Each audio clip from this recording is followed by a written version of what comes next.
quântica é propriamente o exercício sobre a equação de Schrödinger. Então, nas aulas anteriores a gente fez toda a parte conceitual até chegar ao que a gente vai fazer hoje, que é mais a aplicação em alguns problemas que são clássicos, né?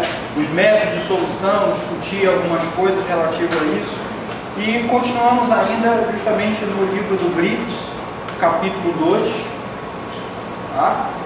A equação de Schrödinger independente do tempo. Para quem tem justamente lá o PDF, o blog, ou a versão em inglês, enfim. Bem,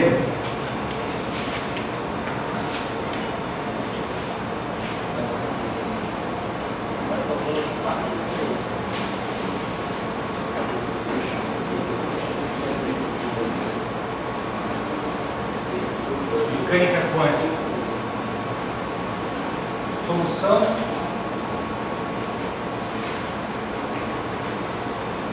da equação de Schrödinger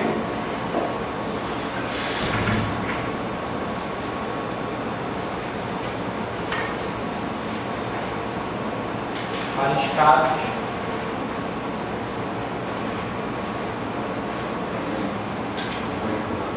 estacionário, significa que justamente é a equação de Schrödinger não dependente do tempo, né? E potencial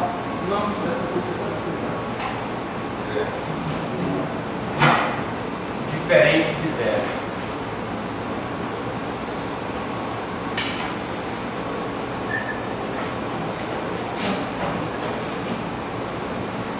Então a gente vamos partir, né?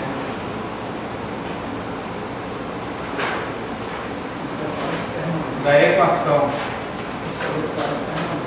de Heisenberg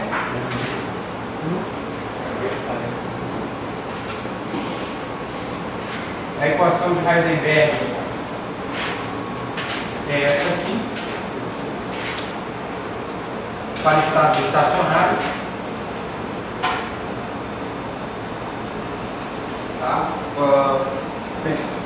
Melhor, ela geral.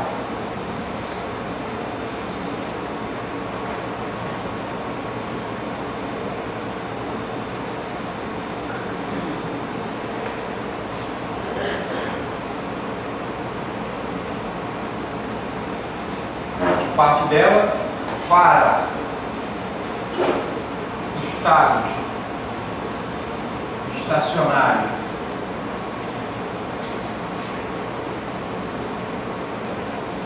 a equação se reduz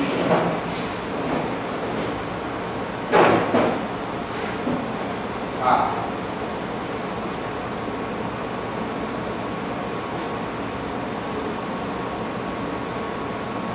simplesmente isso aqui, onde H operador de Hamilton.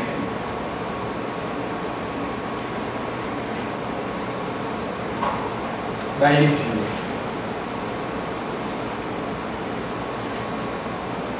Ou seja, H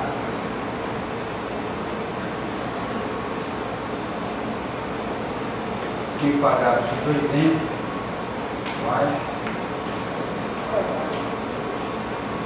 Vamos adotar aí, no caso, o problema unidimensional, com esse potencial colocar somente em função de x.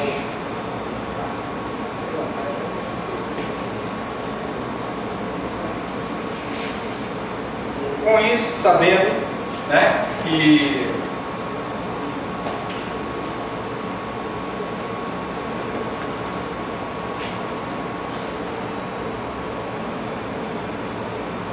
o momento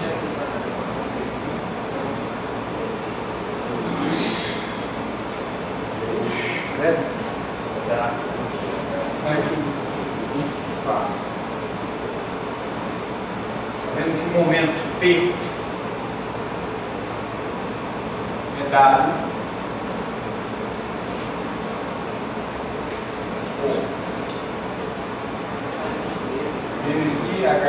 resultado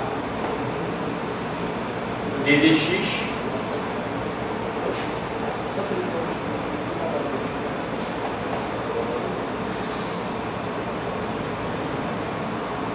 a equação 3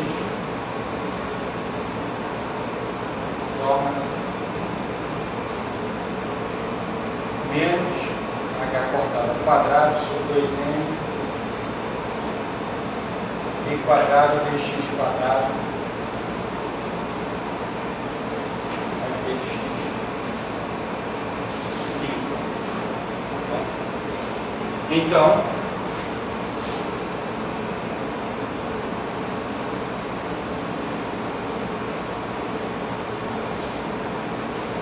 a equação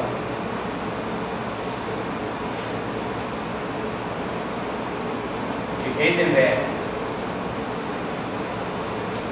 em 2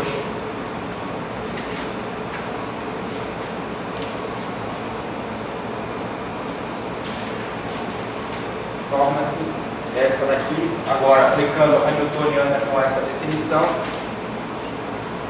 torna-se a equação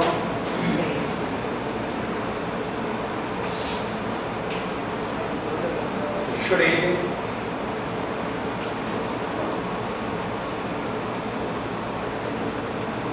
não dependente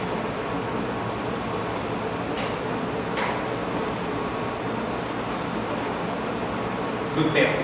Então, menos h cortado ao quadrado, 2m d quadrado si dx quadrado mais v de x si igual a e de x. Então essa daí é a equação de Schrödinger não dependente do tempo. E é para ela no qual a gente vai resolver esse problema. Tá? É claro que aqui eu já estou fazendo uma série de aproximação também, né? Porque para a gente partir da equação de Heisenberg para essa aqui, eu vou até, digamos, mudar aqui essa notação. Tá?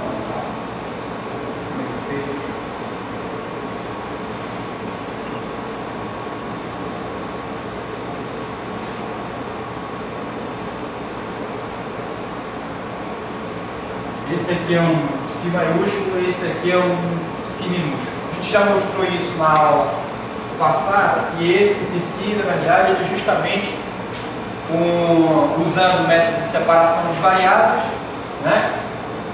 Lembrando aqui a observação.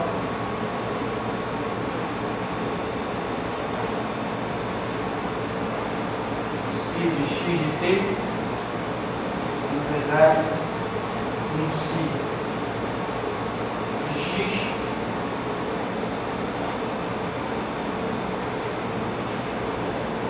e um psi de t. Então a gente já mostrou na aula anterior que se a gente usa o método de separação de variáveis, que justamente é propor ou supor que a função de onda ela pode ser escrita como produto de duas funções que isoladamente tem uma parte reservada somente para x, a outra somente para o tempo, tá? E consequentemente a gente chega a esse resultado, onde esse psi aqui já só é a parte relacionada à posição, tá? Somente está relacionado a x.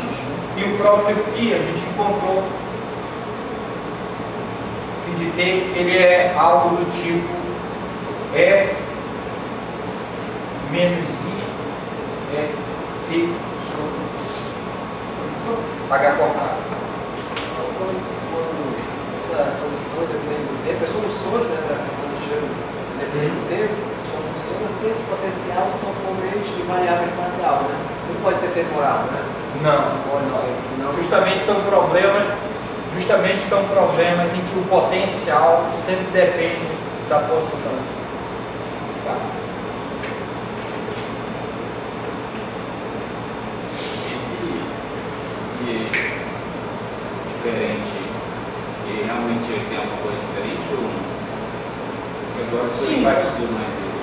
é uma questão de diferenciar a nomenclatura. O psi, esse aqui maiúsculo, ele é a função de onda completa. Quando a equação de Heisenberg é definida, eu defino para a função de onda completa, porque ela está partindo, veja, desse lado aqui, contempla a parte temporal. Então a solução mais geral do problema é justamente a equação de Heisenberg. Quando justamente a gente propõe que para resolver isso daqui a gente vai usar o método de separação de variáveis, é que a gente está supondo justamente em que essa função ela pode ser reescrita como produto de duas funções, que só tem uma parte espacial isoladamente e a parte temporal. Aí depois substituir lá e fazer todos os trâmites bonitinho, a gente chega à conclusão da equação 2, onde agora isso aqui só depende, esse psi minúsculo, só depende da parte espacial. E finalmente a gente chega à nossa equação de Schrödinger, em que isso aqui é uma equação diferencial de segunda ordem, onde só depende aqui x. Tá? E o que a gente vai resolver agora são para as situações em que esse d de x é diferente de zero. Na aula passada a gente resolveu para v de x igual a zero, como justamente uma análise disso daqui para a solução da homogênea. É a justificativa matemática para a solução disso aqui. Então eu quero resolver ela completamente, eu tenho que primeiro resolver a homogênea. E resolver a homogênea dessa equação equivale a um problema fisicamente a analisar o problema da partícula livre. Partícula livre é uma coisa que justamente não existe. Nenhuma partícula é livre.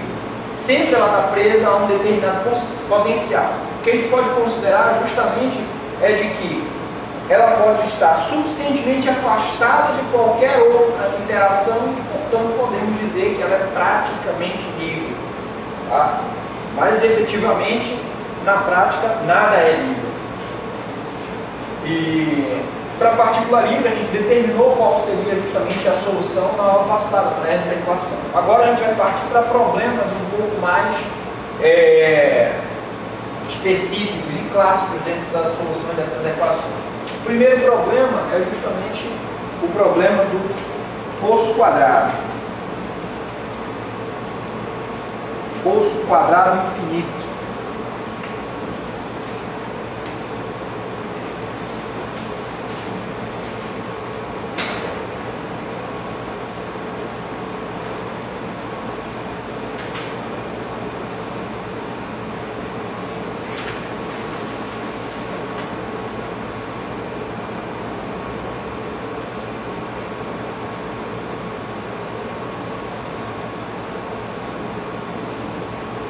Infinito.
Situação do potencial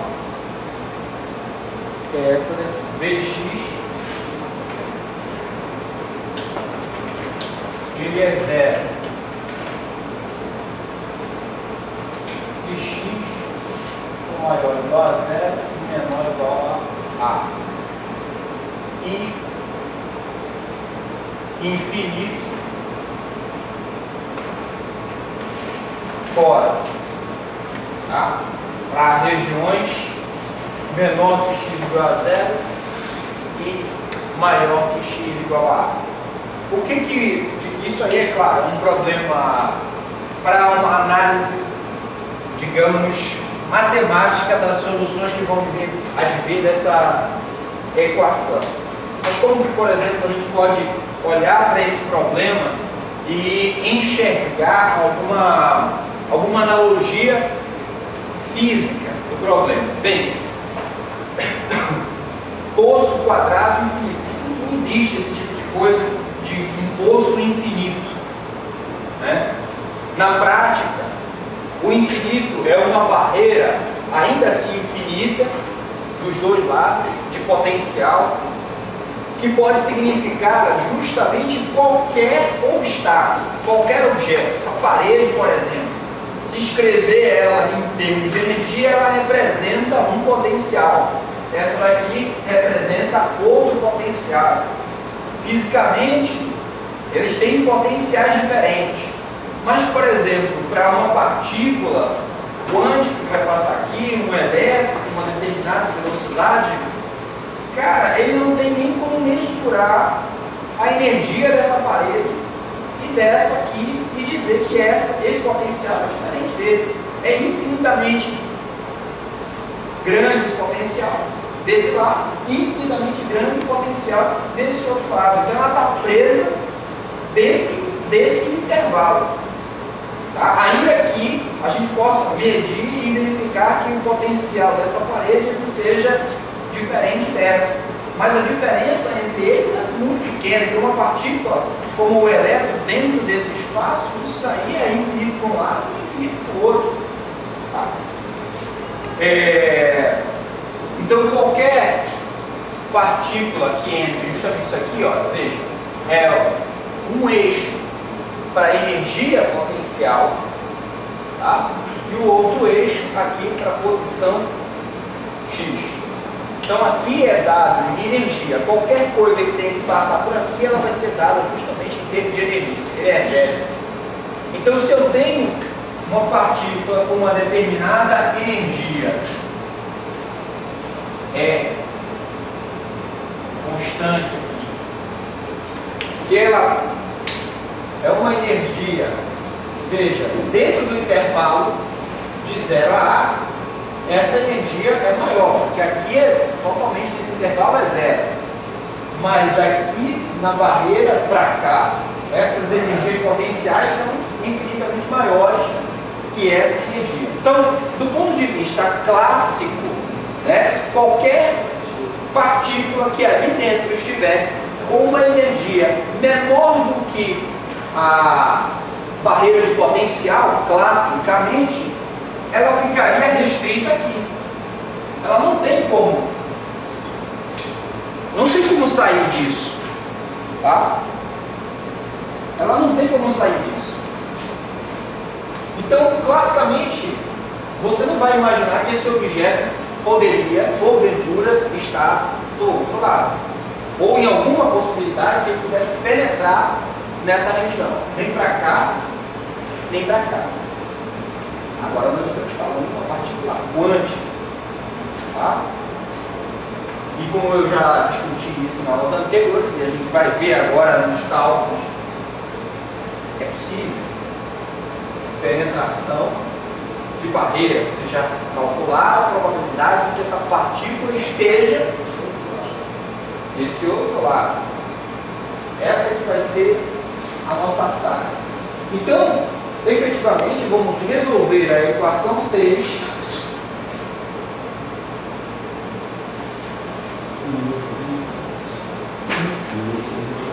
resolver 6 aqui 7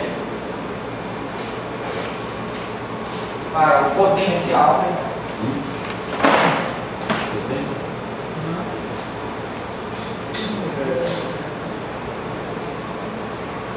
definido em 7. Quando se tratar da parte de fora, né, a gente tem que o potencial é infinito. Então, se ele torna esse lado da equação infinita, a gente não tem solução nem como ter que resolver esse problema quando o potencial é infinito. Então, a parte de fora não nos interessa. O que nos interessa é resolver justamente a parte dentro da barreira. Tá? Então, é justamente... Essa,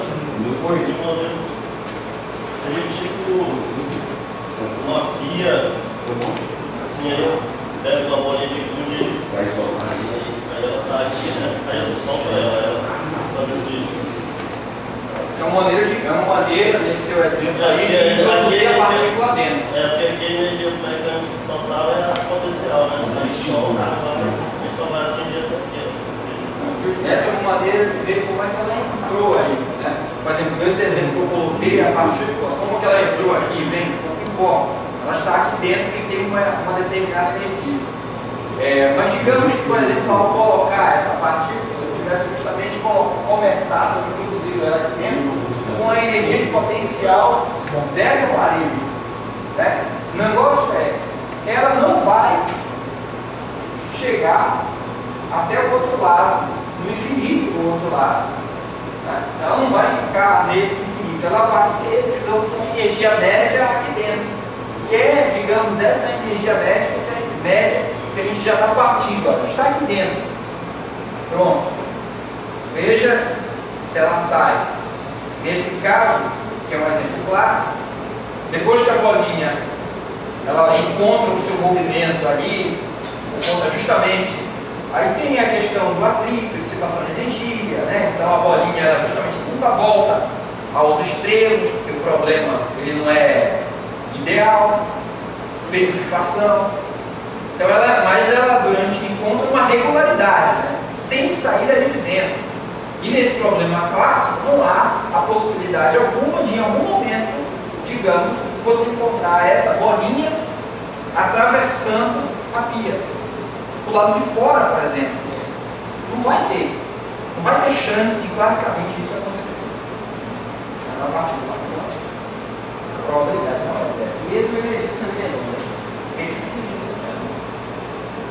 Então, aqui P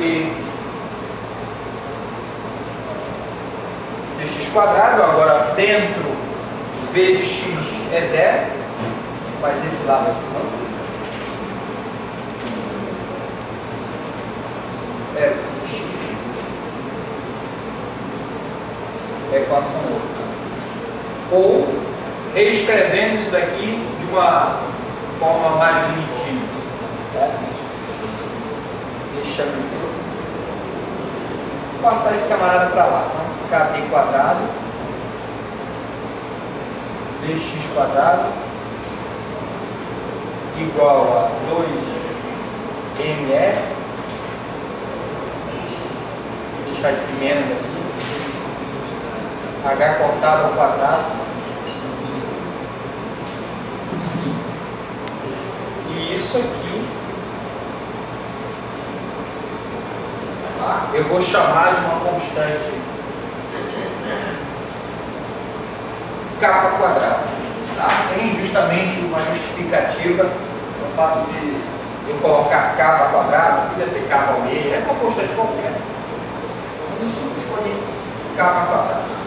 Ao fazer isso, essa equação vai ficar menos b quadrado dx quadrado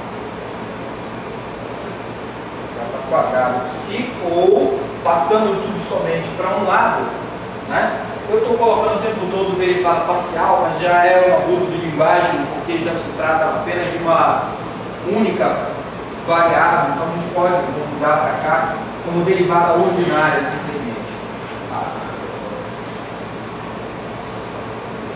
Facilitou?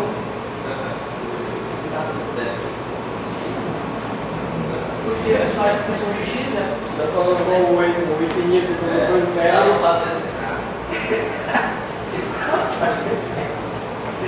E é sempre assim.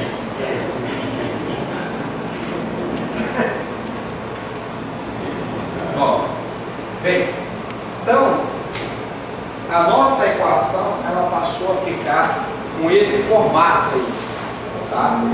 E esse formato de equação é muito parecida com a equação do oscilador harmônico. Então, agora, bem, vocês vão ver em futuros próximos, não muito distantes, que praticamente vocês sempre vão se alegrar se o problema, por mais difícil que for, recair em uma equação do tipo oscilador harmônico.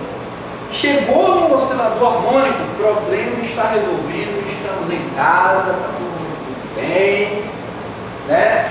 Você conhece o problema, inclusive a solução, então é quase que imediato. Ah, mas eu nunca fiz, é no momento justamente se agora tem que fazer a coisa bonitinho, como é que ela vai rolar? Então, vamos resolver a equação do oscilador harmônico. Então, estou só adiantando como é que ela é. Tá?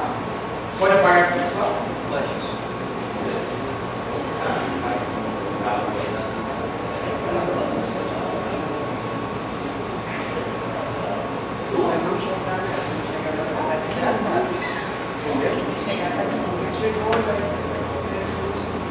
Então, nós podemos propor a solução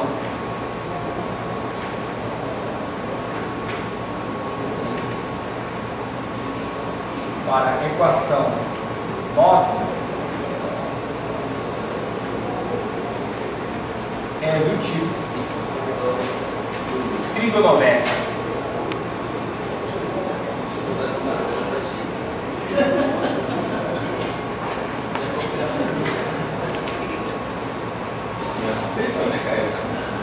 Então,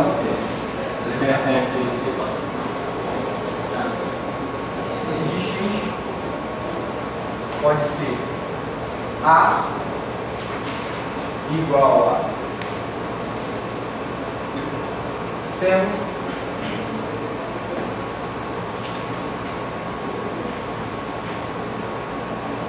de kx mais b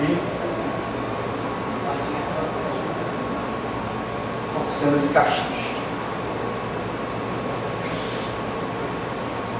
Essa parte B aí seria a parte imaginária dessa função, você já coloca uma função nisso, né? Oi? A parte B ali seria a parte imaginária dessa função, vai ser isso?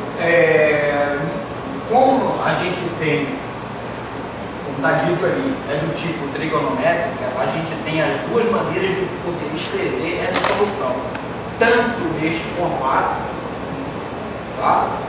Como no formato exponencial. Tá? Então, na forma exponencial, em que é elevado a i, kx, no caso, aí você está dizendo que você pode propor justamente as soluções imaginárias. Tá? No final de tudo, o que te interessa é a parte real do problema. Então, tanto faz se você já começa desde o início definido na forma trigonométrica como essa, que não aparece no imaginário, porque justamente aqui já está postulado que, bem, isso aqui é real, isso aqui é real, A e B são reais. Tá? Então, o teu problema pode ser ou esse, ou vai ser o mesmo que de x, a parte real, tá? De uma combinação ativo é elevado a kx mais betil é elevado a menos i kx. Tá? Onde A e D são outras combinações imaginárias e que no final de tudo isso aqui o que eu vou tomar é a parte real. Então, por isso que não é necessário ir basta ou uma ou outra, isso vai depender justamente da facilidade. Trabalhar às vezes nas funções exponenciais é muito mais fácil, porque justamente na hora de fazer algumas integrações ou derivações é a própria função de uma constante que está na frente. Então por isso a escolha é na verdade particular. Tá? Você escolhe o caminho melhor que você quer fazer. Então estamos propondo justamente que a solução da equação 9 é dada por 10 nessa combinação linear das funções seno e cosseno A e B. Agora, para que isso seja a solução, é necessário que justamente eu satisfaça algumas condições de contorno. Tá? Porque, como de acordo aqui está colocando, eu não tenho problema para antes de x igual a zero e nem depois. Significa que a minha função de onda ela tem que morrer aqui e aqui, tá? Ou seja, ela tem que ser nula justamente nesses pontos. Então, aí a função deve obedecer a condição de contorno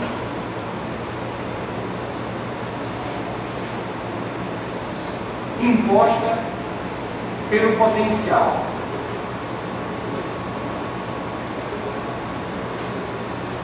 Que será se quando x for zero,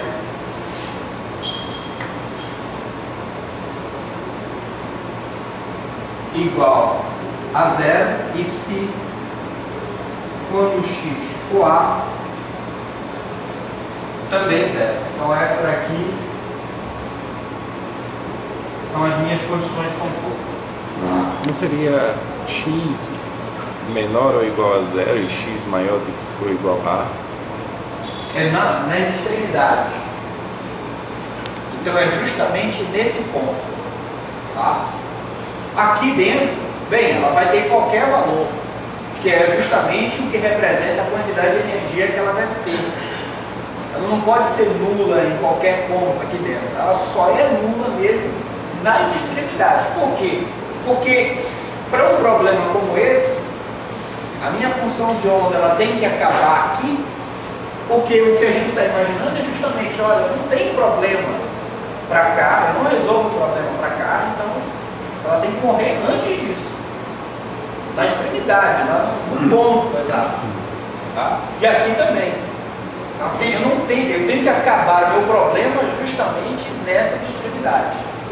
Tá? Por isso que é requerido e visto como condição de contorno para a função de onda. Tá? E não em qualquer ponto intermediário. Colocar justamente isso que você disse com esse intervalo aqui veja, propor todos os pontos entre 0 e A. E eu só posso falar dessa condição dos pontos específicos que são as extremidades. E fora? Não posso Fora, dizer zero também? Fora ela é zero. Fora aí é eu zero. poderia dizer assim, x para x menor do que zero. X menor que zero, como, zero.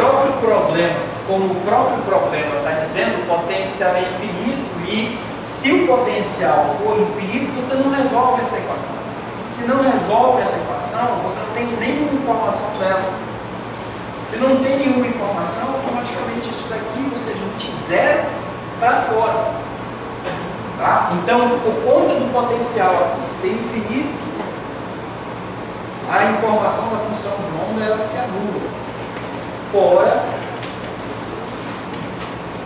do poço, tá? Ou seja, nas paredes. Lembrando que justamente a gente está escolhendo a função de onda como justamente uma maneira de poder descrever aquela partícula. Tá? A gente deixou de querer olhar para ela como, digamos, uma esferinha bonitinha, de raio, bem definido. Nós escolhemos justamente uma outra maneira de descrever ela, que é em termos da sua função de onda. E a sua função de onda é a informação da partícula. Então, se eu jogo uma bolinha contra essa parede, classicamente, não vou imaginar, supor, propor que essa bolinha vai atravessar. Entendeu? Eu não tenho nem que propor que ela está lá dentro. Em alguma condição, em algum momento, a sua extensão faz parte da parede. Então, a extensão dessa bolinha tem que terminar lá na parede, dos dois lados. Por isso, a condição 11. Tá? Por isso. Então, agora, a gente justamente substitui as condições para a solução proposta. Quando x é igual a zero a gente só substitui lá direto. Então, psi de 0 é a seno de 0 mais b cosseno de 0. Isso aqui tem que ser 0. A seno de 0, isso aqui automaticamente é 0, mas cosseno de 0 é 1. E a conclusão que você tem é que B deve ser 0. Então, 12.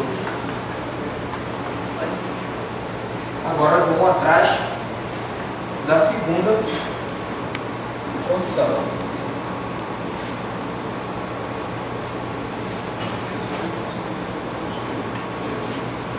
Substituindo x igual a A.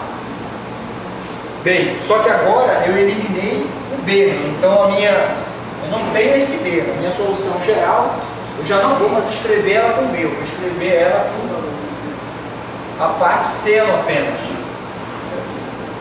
Seno de K no lugar de X.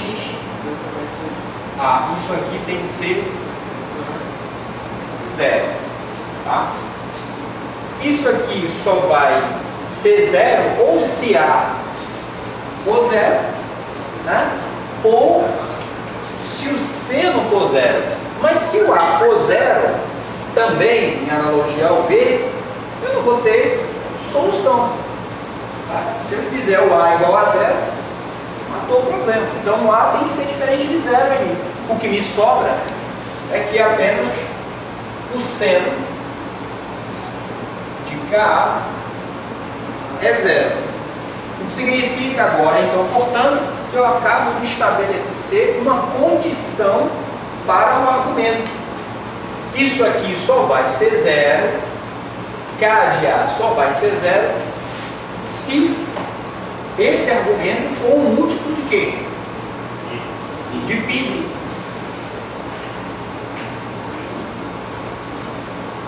Se K for um múltiplo de π. Ou isso que sugere que agora a gente passe a tratar esse K como um Kn, onde N vamos assumir todos os valores, né? 0, 1, 2, sempre números inteiros. 0 satisfaz automaticamente, né? E 1, 2, 3. Aí já entra a ideia da quantização, né? Com isso, justamente, no caso,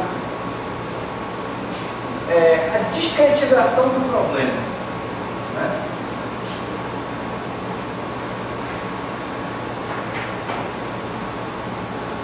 O problema passa a ser discretizado. Veja, K vai satisfazer essas condições, ok? Significa que a minha solução passa a ser do tipo x igual a seno de Kmx, tá? Por conta de eu ter uma solução para cada n, né? Automaticamente eu vou ter um psi associado a esse n. Então, para um n específico, isso aqui também é uma função específica. Tá? Para cada n diferente eu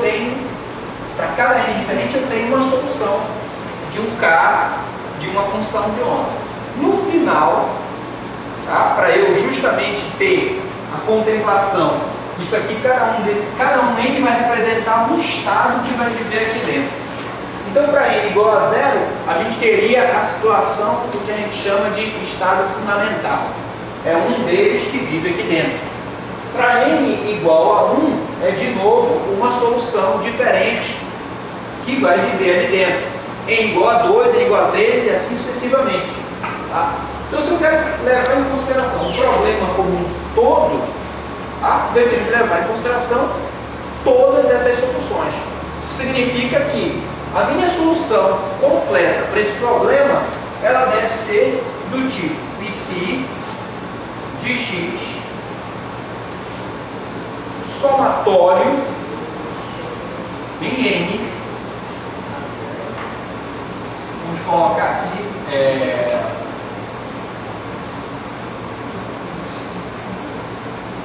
a n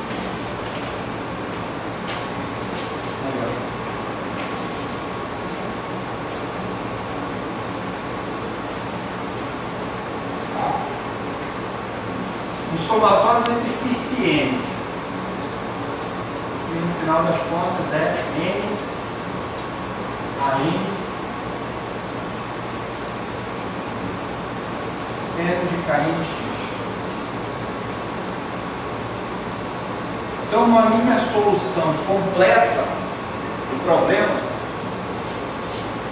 essa daqui é a condição. Os limites desse somatório é 13, de 0 a infinito.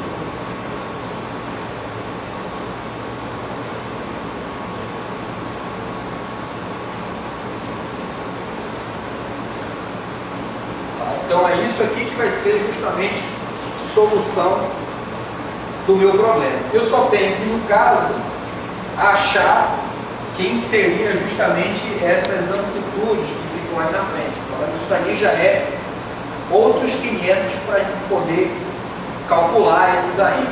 Tá? Mas a gente vai achar. É a normalização, né? Justamente.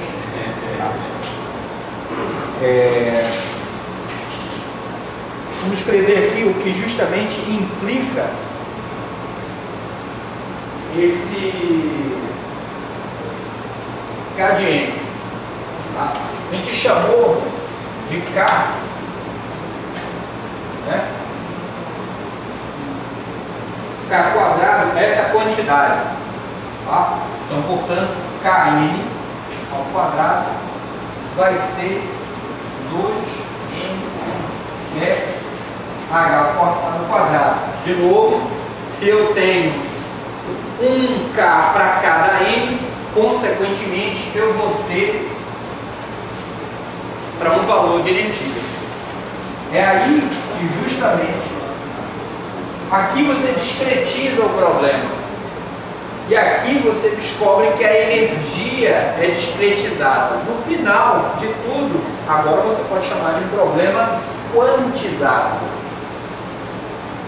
N é igual a h ao quadrado sobre 2n kn ao quadrado. E Kn, como é Nπ sobre A, vai ficar H ao quadrado, 2m, vezes, aqui eu vou colocar π ao quadrado, A ao quadrado, N ao quadrado. Tá? Isso aqui tudo vai ser a minha constante. Essa seria a energia da partícula até do poço.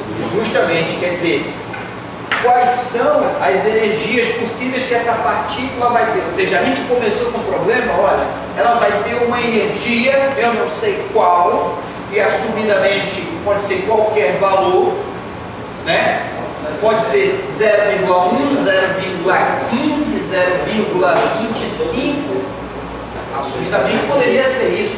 Só que ao final do problema, justamente por imposição e restrição dessas paredes, a gente descobre que não pode ser qualquer valor.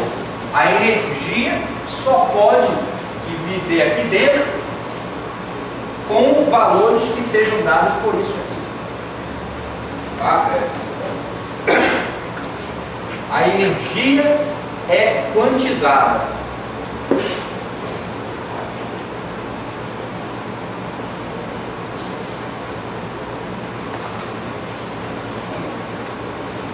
Essa seria a solução.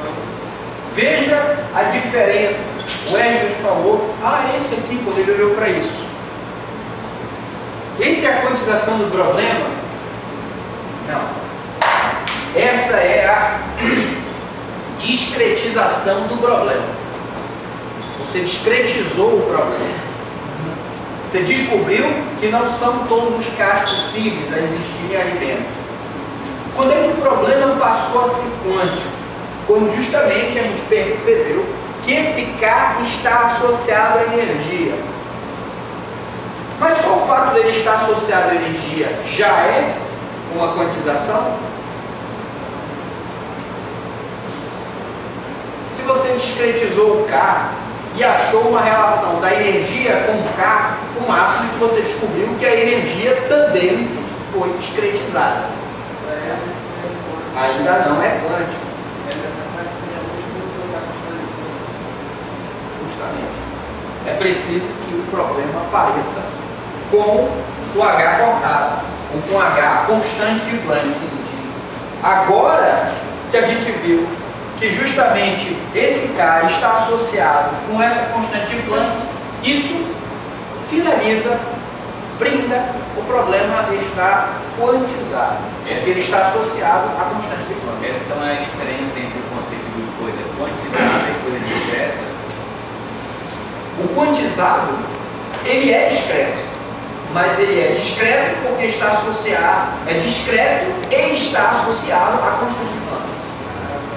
Entendeu? Então, quantização Esse é o meu problema lá na jornalista. Esse é o meu problema lá na jornalista. Pois é.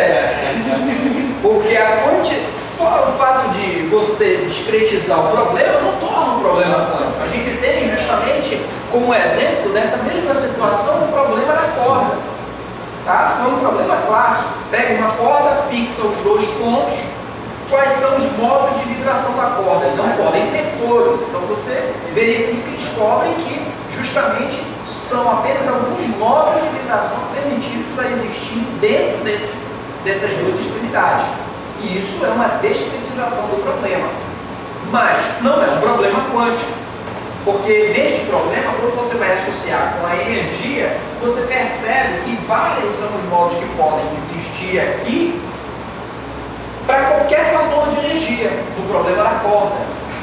Tá? Só que quando você olha para o problema que é quântico, ele também para vários valores de energia. Mas peraí, não são qualquer valor. São aqueles valores em que estiverem envolvidos com esta quantidade que é o H cortado. E se aparecer o H cortado, o teu problema passa a ser quântico. É aí que você diz que isso aí é o problema agora quantizado que está envolvido o H cortado.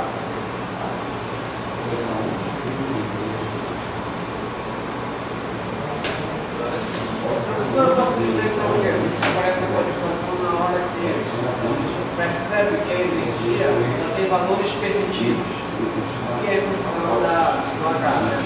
E professor, no caso ali, H cortado ao quadrado vai ser H ao quadrado dividido por 4π ao quadrado. E eu poderia cancelar o π ao quadrado com π ao quadrado. Se escrever justamente em termos de fórmula constante de Planck. Isso. Aí no caso, se eu fizesse isso, mantém ainda a mesma ideia de quântico, né? Porque você falou H cortado, mas o H também tem o fator de mecânica quântica, né? É H sobre 2π. Porque dá para poder cortar ali o 2π com 2π. A constante de Planck é o H. Tá? H sobre 2π é o H cortado. Por que existe o H cortado? Bem, 2π o acompanha em maioria de todos os problemas que você for verificar. Então, é apenas uma subtração para não estar carregando o tempo todo 2π. Ele vai aparecer o tempo todo. Esse H cortado, na realidade, utiliza ele para não estar carregando esses 2π, na realidade. Então, quando ele está do lado de fora, é brinde. Mas, enfim, ele aparece. Tem outras grandezas que são quantizadas, em que aparece de novo o tempo todo 2π, e que você redefine ela para um barra. Então toda vez que aparecer justamente essa constante fundamental e o 2π, você achando da mesma constante, a mesma nomenclatura, só que barra para justamente colocar o 2π ali dentro. Tá? Então, você pode botar no prova, se você está falando. Oi? Esse problema ele já pode botar na prova, não é? E a função de ômega. Bem, esse A aqui. Bem, você pode generalizar o problema para todas essas outras amplitudes, fazer justamente o papel de função de onda.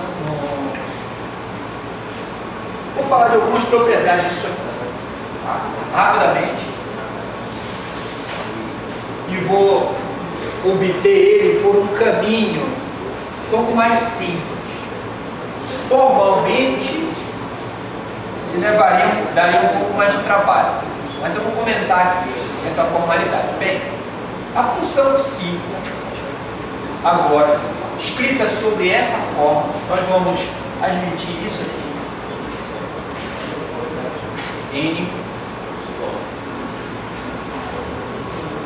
a N e N. Diz bem, atenção para isso aqui. Então,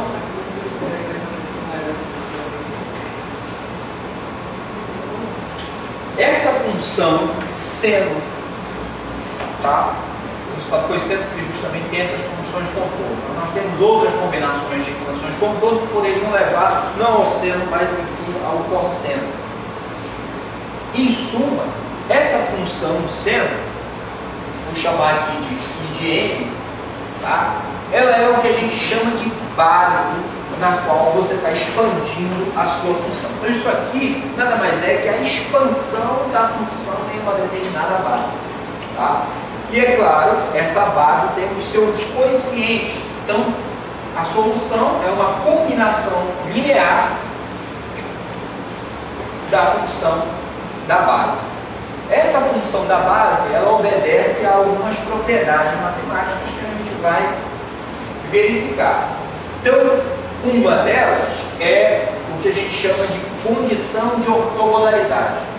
Essas funções φ de n, elas são chamadas funções ortogonais. Então, uma função ortogonal. Uma função ortogonal é aquela cuja propriedade de você fazer o produto dela, ela vai te dar resultados, ou 0 ou 1. Ou 0 é diferente de 0. Simplesmente isso. O fato de ser 1 é uma questão de normalização. Vamos comentar depois.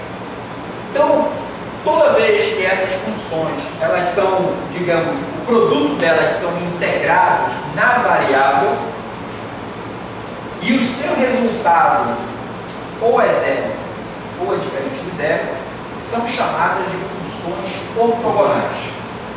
Tá? A gente pode verificar a questão da ortogonalidade, simplesmente esquece o problema aqui, pega a função seno e vamos analisar essas propriedades. A função φ de n, x. 0 ou diferente de 0 ou 0 ou 1? Oi? 0 ou 1? 0 ou diferente de 0. O fato justamente de ser 0 ou 1 é uma questão de reorganização dos termos. Então,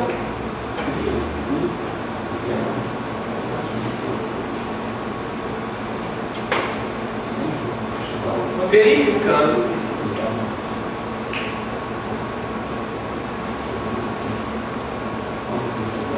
a seguinte propriedade.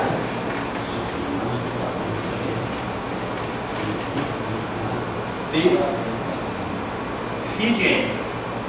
Se nós tomarmos integral φ de n de x, φ de n de x, dx dentro do meu intervalo. No caso aqui é de 0 a A.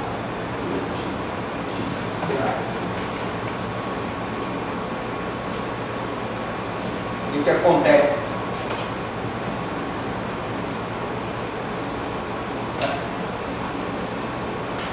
Bem, a função do jeito que está, sendo o complexo dela, aliás, o conjugado dela é ela própria. Então, aqui trata-se de 0 a A, sendo de KNX, sendo de KNX, D de X, ou Que é real, né? Complexo conjugado é o mesmo, né? ou 0 a A, sendo K de N, NP sobre A,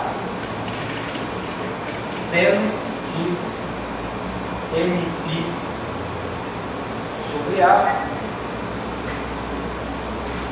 D de X. Vou chamar isso aqui de I. E é isso que eu quero justamente calcular. Então, depois de fazer as continhas, eu vou ter o resultado final para saber se isso aí vai dar 0 ou vai dar 1. Eu vou por hora 15,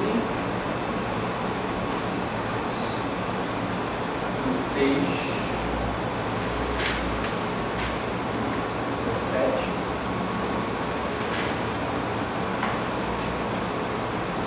18. Vamos fazer isso.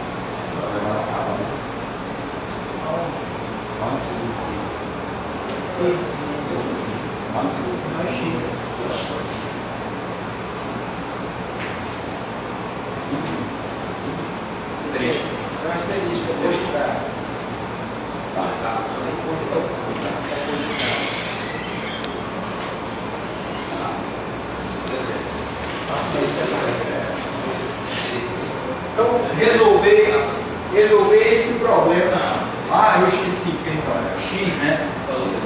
X, só ficar sem o argumento aí, só ficar faltando. Como é que a gente resolve essa integração? Eu faço em cadeia de decomposição o fator de U, né?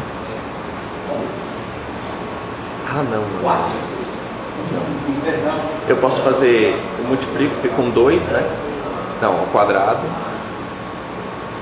Fica seno ao quadrado. Você tem um produto de duas funções seno, certo? Certo. Como é que eu posso resolver esse problema aqui? Bem, seria tão bacana se fosse só um seno, né? Pode ser, né? Não posso transformar o produto de duas funções seno em uma função trigonométrica só. Cosseno ou seno. Seria tão bacana, né? Se fosse. Poderia ficar com o seu x ao quadrado de x ao quadrado vezes x de x. Não. Isso daí está dentro do argumento das funções. Teria que mudar esse argumento. É como eu estou falando, eu não posso fazer o produto disso com isso. Então, mas eu posso, seno ao quadrado de x é 1 menos cosseno ao quadrado de x, não é isso? A relação trigonométrica. E ali, como é um produto dos Mas dois... não é seno ao quadrado. Mas eu considero seno, eu substituiria por 1. Então ficaria 1 menos cosseno de é tipo NP seno A sobre seno A. B. X. Certo. Não, mas eles são simétricos ali. Não simétricos não, eles são iguais. Tu entendeu a dica que eu dei? Não. Tem garantia que é igual. Eu pensei que fosse uma correção. Não. Olha aí. Daria quadrado, seu garantia se fosse 2 anos. Foi linha, tio. Já achar uma linha, sacar. Então, se nós temos, por exemplo, seno A seno B. Eu vou ter seno A com seno B menos não mais seno B com seno A. Essa identidade trigonométrica me ajuda? Não. Tem o produto dos dois. Seno com cosseno, e lá aparece dois senos. Qual vai me ajudar? Cosseno AB, que vai ser cosseno A, cosseno B, menos seno A, seno B. É isso aí que vai me ajudar. Né? São simétricos. Então, vamos fazer assim.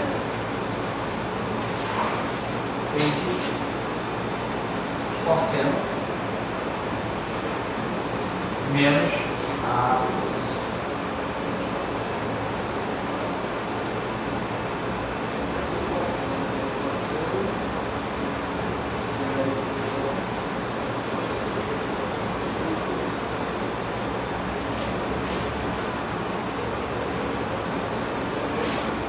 ok? Ok. Eu preciso fazer aparecer o seno. Então, que parcela eu tenho que fazer sobreviver? A parte do seno. Então, se eu multiplicar por menos, e agora, somar, eu vou ter, já vou escrever desse lado aqui, né? Seno A, seno B,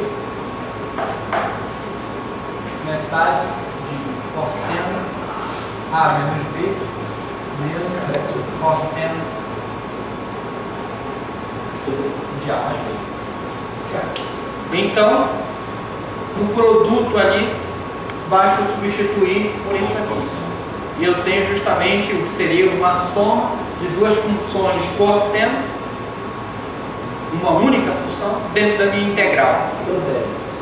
Separar.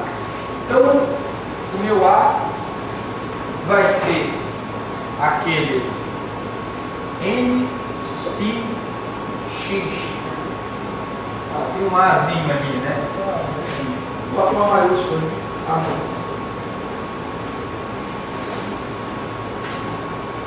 E o meu N pi sobre x. Consequentemente, isso também implica em mudanças nas integrações, né? dA', dx, dB', dx, que é o argumento completo. Então, vamos lá colocar o que está lá. Então, a integral I, ela passa a ser integral de 0 a meio. Esse primeiro vai ficar cosseno por A' menos B', vai ficar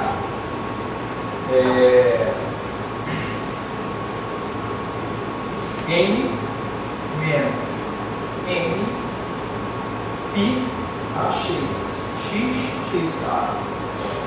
sobre A. Ok? Dx e o outro menos meio integral de 0 a cosseno de n mais n x sobre A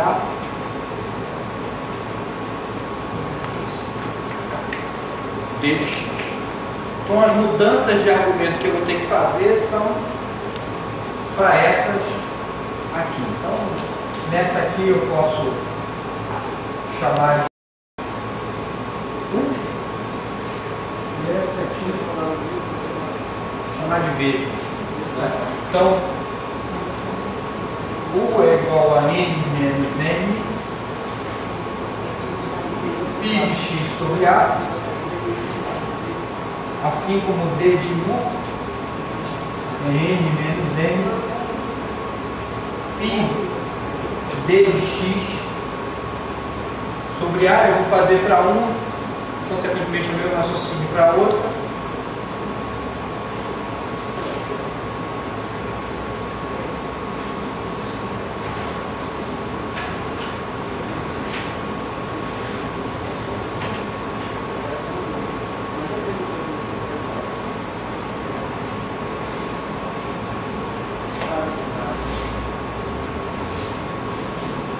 Então vai ficar aqui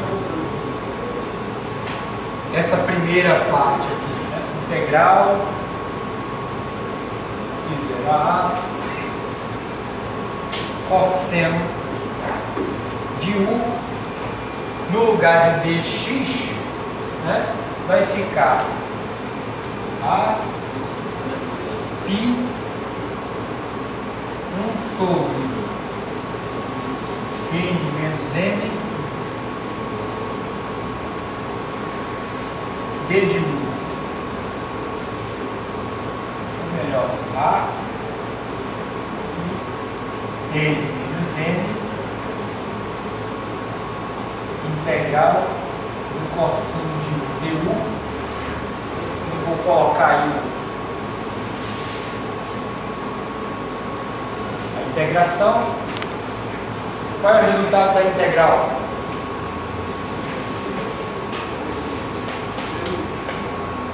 Derivada do seno do cosseno. Então, a pi n menos n,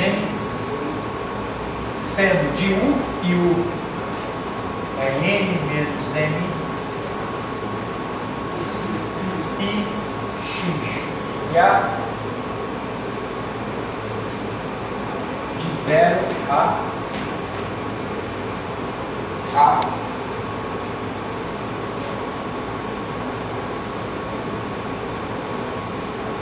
menos n, quando eu substituir eu vou ter seno de n menos m pi, e o outro, quando for zero, seno de zero é zero, então só tem que me preocupar com isso aí, né?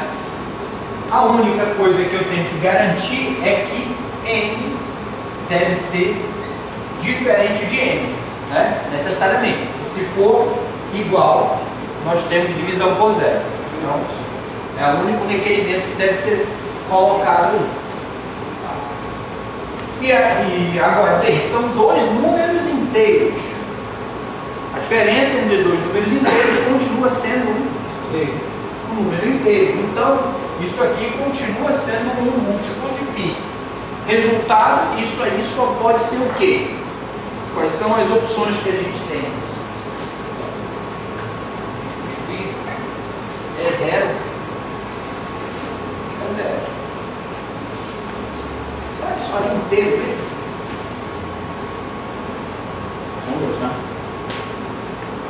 Será que só pode ser os números inteiros? Lembrando que esse n ali significa os estados. Isso. Mas não pode ser metade? N não pode ser meio? Pode, se o m for complementar. É a subtração deles que tem que dar inteiro. Lá atrás, o n só inteiro.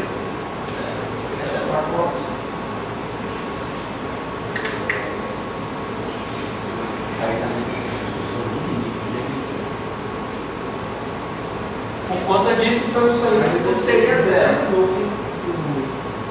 Sim.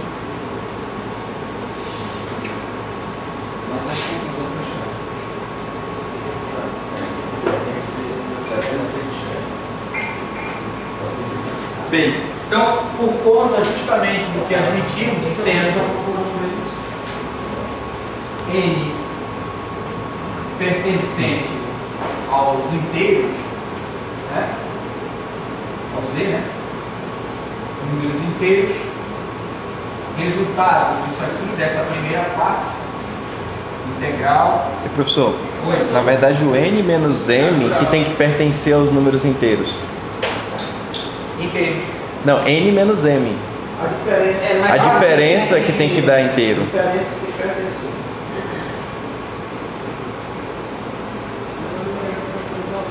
Porque eu posso ter o meio, desde que fosse assim, por exemplo, 1,5 menos meio, dá 1. Mas essa aqui é uma suposição justamente desde o início, lá do problema, ou seja, n é inteiro, n é inteiro. Professor, então se n e n são inteiros, aqui qualquer combinação de diferença também vai ser... Mas esse n e o m não sofreu modificação justamente para eu incluir o m aqui na minha resolução de integral? Então, quando eu incluir um m para poder promover aqui a resolução, associando agora de que esse n menos m resultaria naquele n inicial, então o n menos m que tem que dar inteiro. Porque o meu n inicial é o atual n menos m. Outra coisa é que a condição de existência aí, porque se o n for inteiro, o n também, esse denominador aí pode dar zero também, né? E aí será a condição de existência. Mas isso só vai ser zero, se eles forem iguais. E isso é uma coisa que não é permitida. Sim. Então seria eles diferentes. Agora fechou. Então seriam eles diferentes e a subtração dele inteira. Não, tá certo. Porque desde o início, uma coisa você amarrou desde o início, quem era o n. Isso aqui veio da... Não, eu estou questionando porque é o seguinte, esse novo n menos m, ele foi o meu artifício na hora de resolver a integral. Então esse n necessariamente não representa o mesmo n inicial. Não, esse aqui, então, n, o n e o e e o m são as representações das condições iniciais do meu problema. Aqui, ó. Do KN. Representam o estado do sistema. Pois é. E foi ele, ó, que eu acompanhei desde o início. Então a natureza, aqui a Não, mas eu poderia ter chamado esse de n menos m, de, por exemplo, eu poderia ter chamado de z e menos w. Outras duas letras. Ele essencialmente, alfa, beta. a natureza dele que seria mais é uma composição. Mas é uma composição do n. Do n no n. Mas para satisfazer ali, essa subtração tem que satisfazer aquele n, a subtração. Então, se a subtração tem que satisfazer o n, então é o resultado da subtração que tem que dar um número inteiro. Sim, mas é aquela Não, mas o que eu estou dizendo é justamente nisso. Então, neste caso, o n poderia ser um número não inteiro, desde que a subtração gerasse um número inteiro, porque essa subtração que vai gerar o meu n inicial. Já estou entendendo o que quer dizer. Se eu não tivesse amarrado desde o início a condição de que os estados partem de n inteiros, aí sim, eu ia acabar chegando aqui e poderia ser um número inteiro. Não foi isso que eu me referi. Eu estou me referindo que esse n aí não é o n inicial. Esse aqui? Eu estou dizendo que esse daí é um novo número que eu atribuí este n. Porque o que acontece? Da onde vem? Não. Da onde vem o m? Não, o m veio da onde? O m. Então, não, mas o m ele surgiu ali quando eu fui resolver a propriedade trigonométrica. Não. Tá aqui, veja, eu estou pegando a função, essa função aqui, tomada como base. Ela descreve justamente um estado, essa base descreve um estado do meu sistema. Então, o que eu estou analisando aqui vamos analisar a propriedade. Então, eu estou analisando a mesma base.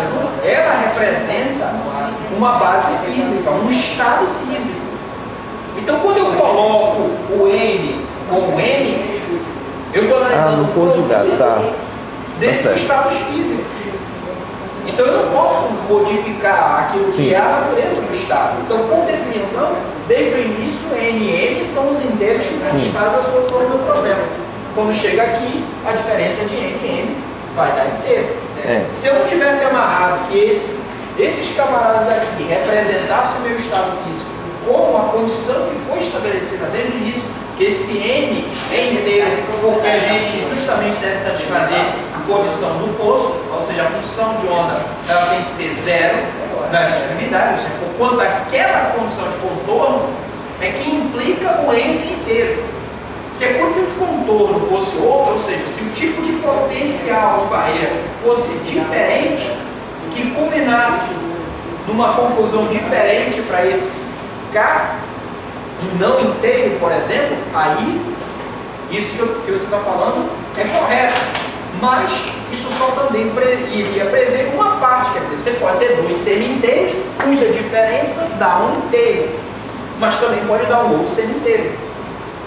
E se dá um semi-inteiro, então quando a gente analisa isso daqui, veja, não tem só a opção de dar zero, porque isso aí pode dar justamente um múltiplo de um semi-inteiro, π sobre 2, seno de 90 é quanto? Não, mas a condição que eu coloquei seria a subtração da um inteiro.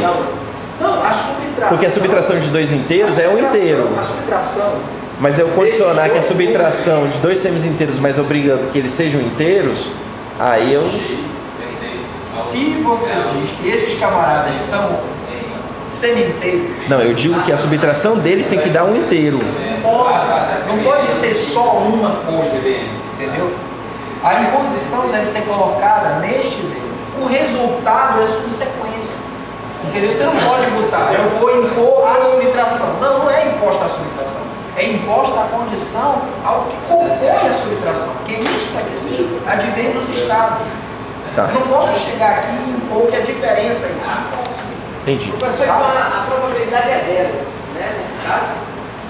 Nós não estamos em probabilidade, nós estamos concluindo apenas que justamente esse objeto é zero. Tá? Então, aqui, essa integração, meio, cosseno de n menos n, πx sobre a dx, de 0 a a, isso aqui é zero para todo n diferente de n.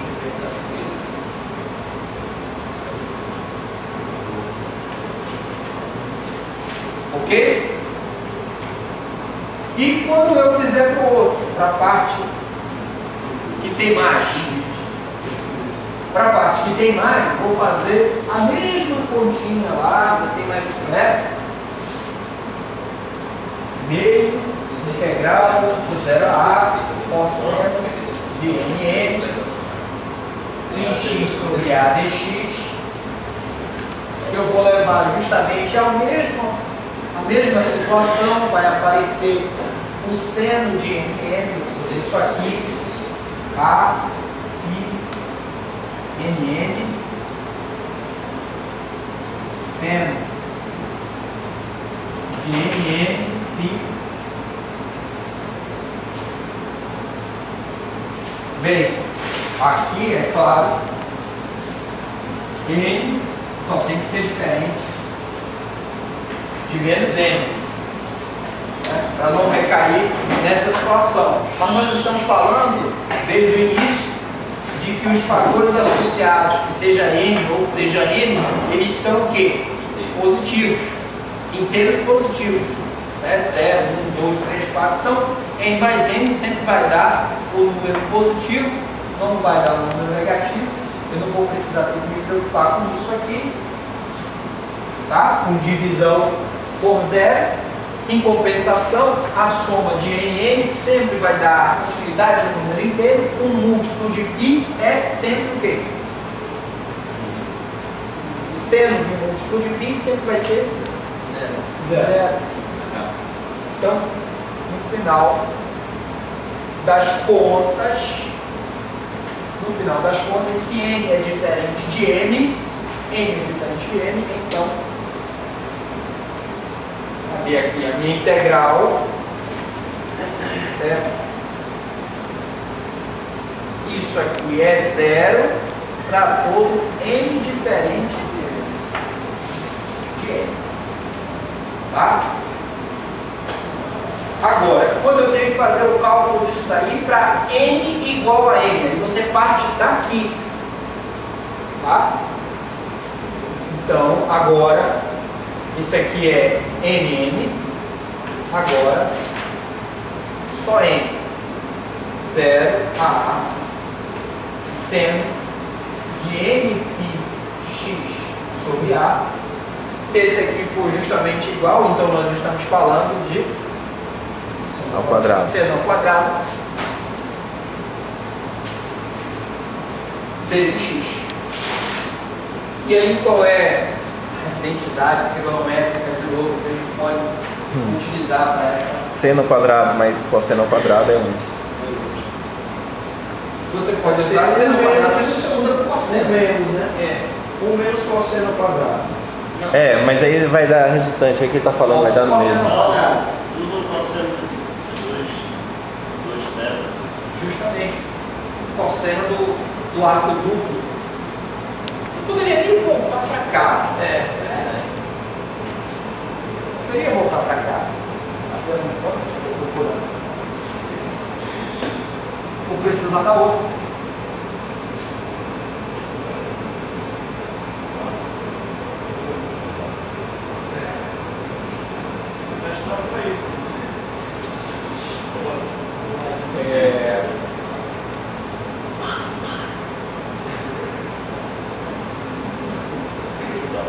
Já mais A, né? Já menos A.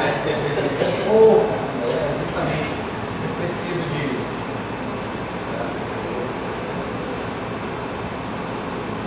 Só fazer A igual a B. Aqui no caso meu A'. A linha B'. Né? Então eu vou ter aqui cosseno de 2 a linha, cosseno ao quadrado de A', seno ao quadrado de A'. E aí, usando justamente a propriedade trigonométrica de seno ao quadrado, cosseno ao quadrado igual a 1, você escreve cosseno de 2 a linha, 1 menos 2 vezes seno ao quadrado de A' ou seno ao quadrado de A' igual a meio menos 1 cosseno de 2 A'.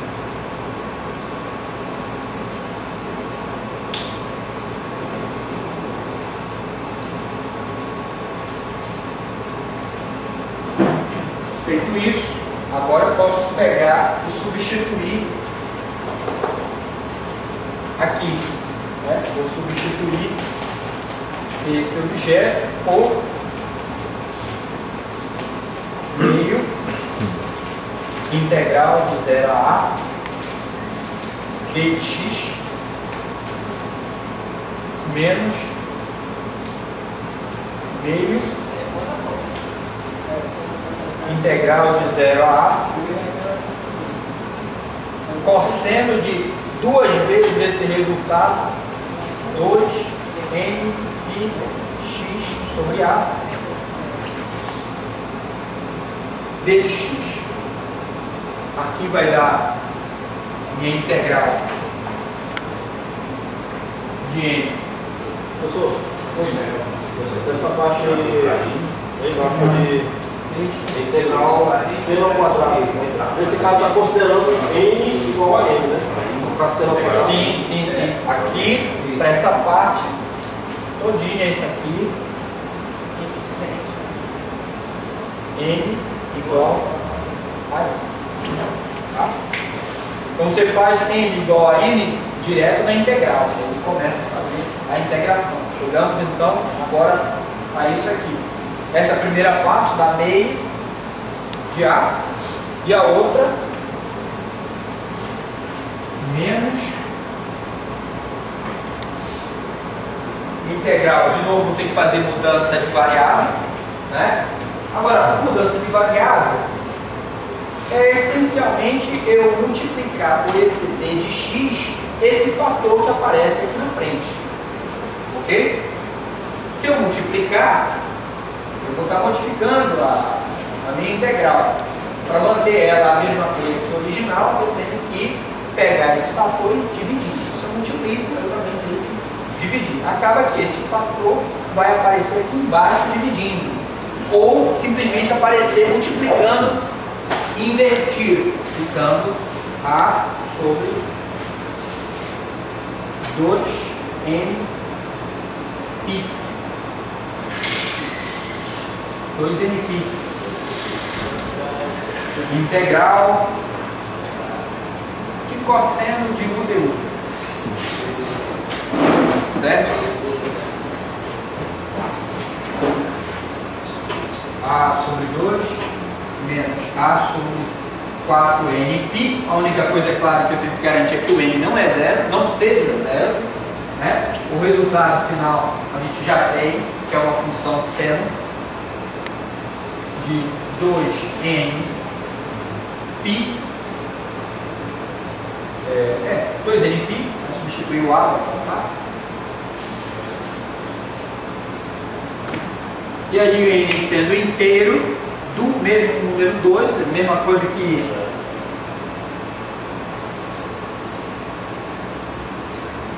n voltas de 2π, volta tudo no mesmo ponto, certo? A minha integral em n é somente por 2, que finaliza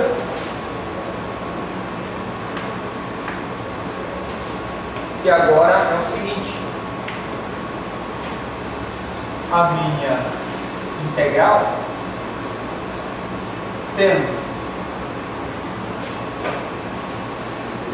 si de n de x e si estrela n de x dx de 0 a A, ela é 0 se n diferente de n e é A sobre 2 se n igual a n.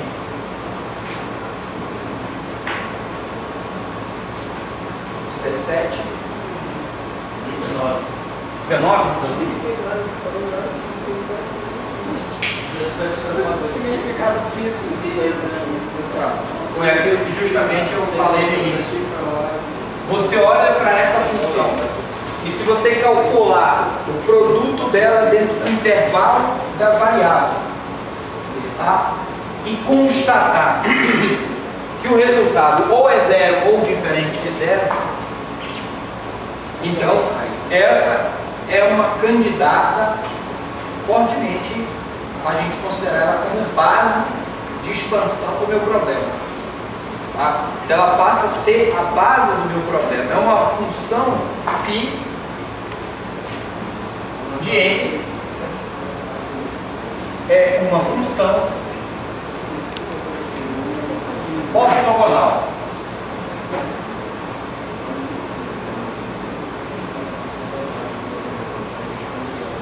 Funções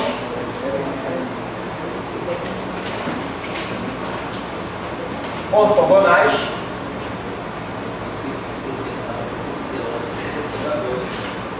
são consideradas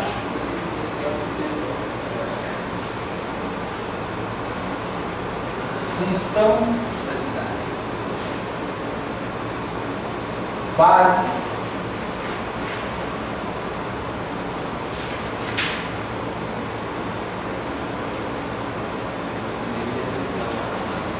da expansão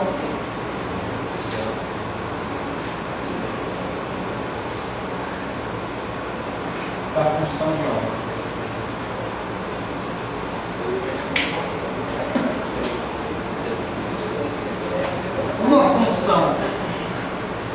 Uma função como essa, tá? Uma função como essa faz com que a minha função aqui, na hora de calcular justamente quem é aquelas amplitudes, quem são aquelas amplitudes, elas ajudem justamente por conta dessa propriedade ali, tá?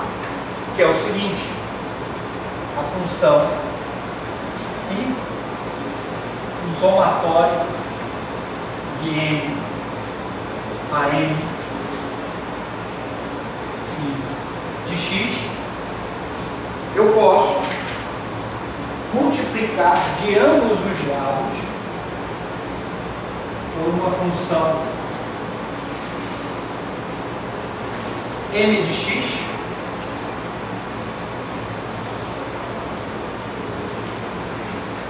ok, vai ficar φ de x, φm de x, somatório n, a n, φ de n, φ de n, e integrar em todo o intervalo.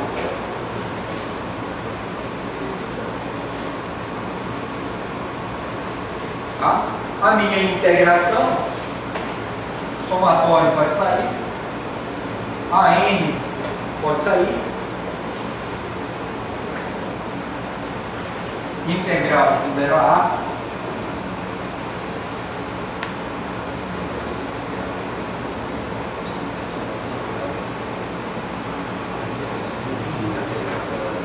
e essa aqui é a propriedade da ortogonalidade, tá? Onde isso aqui ou é 0 ou é a, tá? Ou, aliás, ou é 0 ou é a sobre 2, tá? Você pode justamente pegar essa mesma função, e aí que entra uma coisa interessante, e fazer uma readaptação, uma redefinição dela, que seria, no caso, se o resultado é a sobre 2, joga para cá, para dentro em sua definição, o que seria a raiz de a sobre 2. Tá? Isso. Se você fizer isso, pegar esse a sobre 2, joga para cá, redefine essas funções, o que vai aparecer? Ou essa integral, então, seria ou 0 ou 1. Aí sim você tem um 0 ou 1, qual acho que é algum que vocês falou. E temos uma função bem mais apropriada para essa situação, que é a chamada função delta de Kronecker. A função delta de Kronecker, ela tem a propriedade justamente de ser ou 0 ou 1. Então, se esse camarada vira uma delta de Kronecker, toda vez que uma base obedece a uma condição como essa, eu reescrevo isso aqui como uma delta de Kronecker, e isso é o que vai ser retirado dessa integral e ao final colocado aqui, junto ao somatório. Na hora de fazer o somatório, a delta de Kronecker tem a propriedade de só deixar sobreviver aqueles que forem iguais, n e a n. Então, na expansão, na soma de todos esses camaradas, você tem A1 mais o φ1, né? A2, φ2 e tal. Mas no final só vai sobreviver aqueles que têm justamente um n específico, selecionando apenas um A de n. Apenas uma desses camaradas aqui. Então, aqui eu vou colocar mais propriamente, reescrever sobre esse aspecto. A de n integral de 0 a a. Φ, eu vou colocar o chapéu, porque já estou tratando justamente dessa redefinição.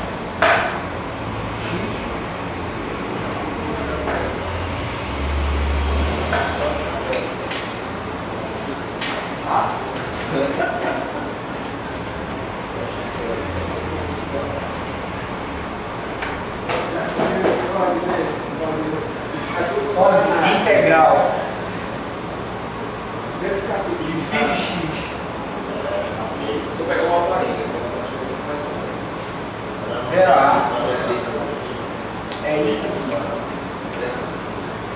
Delta de nm, onde a função delta ela é 0, se n diferente de n, e 1 se n igual a n.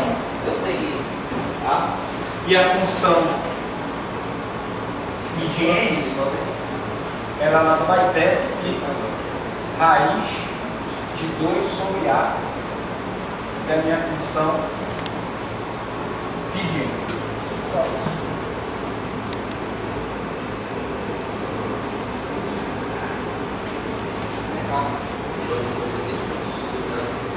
Então aqui a minha integral d de x de 0 a a de psi de x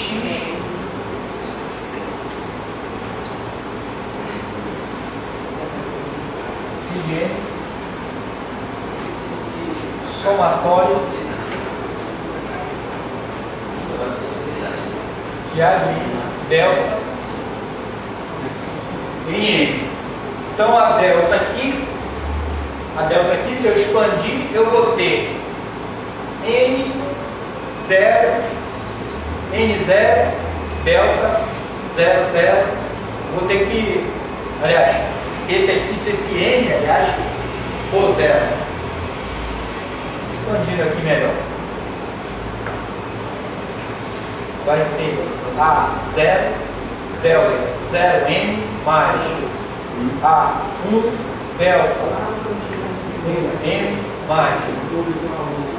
E assim sucessivamente. Então eu vou ter que selecionar um n para poder justamente eliminar isso daí. Tá? Sempre que eu selecionar um n, só vai sobreviver um único elemento desse caso. Tá? Então, a de n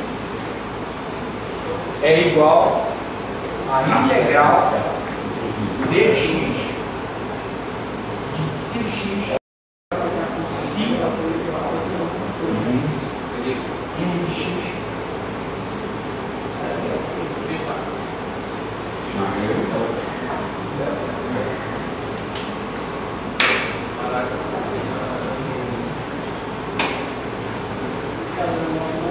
Tá? Então você pode olhar, cadê aqui a... Tá.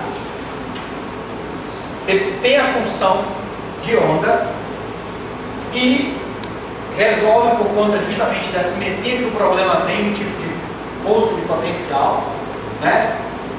Reescrever a solução da função de onda como uma combinação linear de uma função da base. Se você escolhe escrever que a solução dela é uma combinação linear de funções da base, é necessário apenas que essa função da base ela obedeça a uma propriedade importante, ou seja, que ela seja ortogonal. Se ela é ortogonal, significa que ela obedece aquelas propriedades, essa aqui, de ortogonalidade, ou seja, essa base ela é a própria delta de Dirac, de Kronecker, aliás. Essa aqui, delta Nn delta E Kronecker.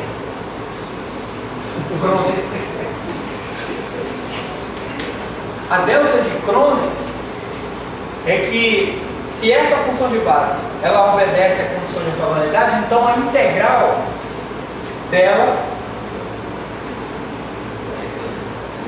é uma delta de Kronecker e, portanto, eu posso extrair esses coeficientes da minha função. De que maneira? Dessa forma, pegando a função e integrando na própria base. Essa aqui fica sendo a forma mais geral do problema. Então, independente se lá no início a gente mudar as condições de contorno, ou seja, o tipo de barreira, de qualquer forma, é um limitante ao problema. Esse limitante vai automaticamente te obrigar a escrever a solução como uma combinação linear de função da base. Como é essa função da base? Não sei, não me interessa, não quero saber, tenho raiva de pensar da cara dela. Mas eu sei que ela obedece a essa propriedade. Se ela obedece a essa propriedade, eu posso extrair esses coeficientes como sendo dessa forma. Tá? Então ela poderia ser seno, cosseno, combinações de funções trigonométricas, qualquer coisa. Enfim, seria essa a minha situação.